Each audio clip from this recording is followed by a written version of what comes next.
Hello and welcome to ZSL, home to the Prince Philip Zoological Library and Archives.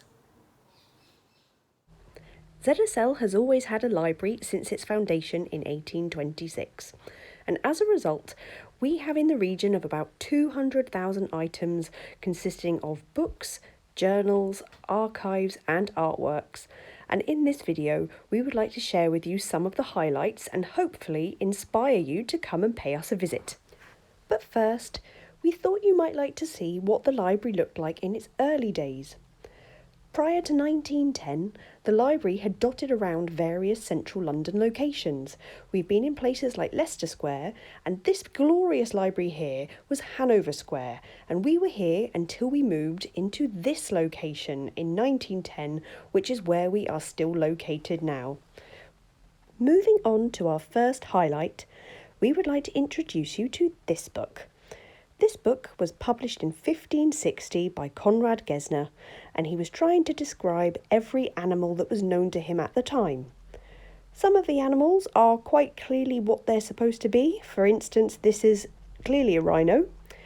This here is meant to be a giraffe, but if you notice the long neck, the horns and the spots, you can see what Gesner was trying to do with this. But this illustration, it's anyone's guess really, but I do like to think of it as some kind of sea serpent. Next, we'd like to share with you this illustration from ZSL's art collection. This is just one of 12 original watercolours painted by Edward Lear.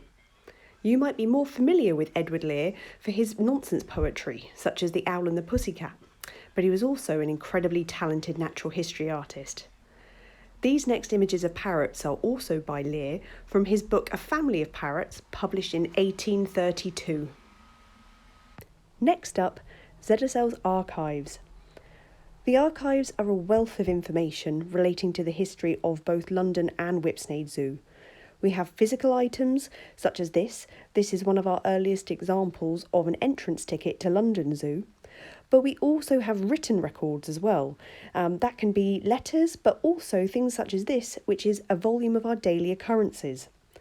The daily occurrences record important works that took place, births and deaths of animals, any notable visitors, and we have these for when both London and Whipsnade Zoo were founded. We also have a more recent collection of books and some journals relating to the subject of zoology. So if you're struggling to find the information you need from perhaps your university library or maybe a public library, please do get in touch with us to see if we can help. We also have an online catalogue where you can search for yourself to see if we have something in stock. If you find it, make a note of the call number and the title details and get in touch. Then we can discuss perhaps loaning it to you, or maybe you want to come in person to look for yourself. And finally, I would just like to encourage you to make use of ZSL Library's website. On our web pages, you can find out more information about the services we provide, how you can book in to make an appointment, and the hours that we are open. So that's it from me. Thank you very much for listening, and we hope to see you in the library sometime soon.